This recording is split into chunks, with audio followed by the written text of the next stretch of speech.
দায়িত্ব নিয়ে বলছি যে আবারও বলছি যে আমরা কিন্তু এটাকে মোহাম্মদপুরকে আগের চেয়ে অনেক বেশি স্থিতিশীল রাখতে পেরেছি। হ্যাঁ, এবং এইটা যদি আমরা আমাদের এই স্পিডটা ধরে রাখতে পারি আরও বেশি নিকট ভবিষ্যতে আরও বেশি মোহাম্মদপুর এবং আমাদের এ ওয়ার্ডের মধ্যে যতগুলো এরিয়া আছে স্থিতিশীল হয়ে যাবে ইনশাল্লাহ। চুয়া সেলিমের বিরুদ্ধে কি মামলা ছিল? চুয়া সেলিম মোট আমাদের র্যাবের হাতে 5ই আগস্টের পরে আজকে সহ 2বার গ্রেপ্তার হলো। 36টা মামলা তার বিরুদ্ধে, 3টা ওয়ারেন্ট তার বিরুদ্ধে এখন লাইভ। একটা হচ্ছে হত্যা, 2টা মাদকদ্রব্য।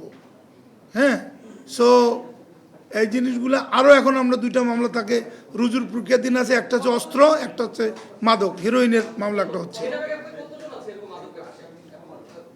আমি যদি এখন এটা রিভিল করি তাহলে ওরা ওখান থেকে পালা যাবে। ওদেরকে ধরতে দেন আমাদেরকে। আমাদের অবশ্যই তালিকা আছে।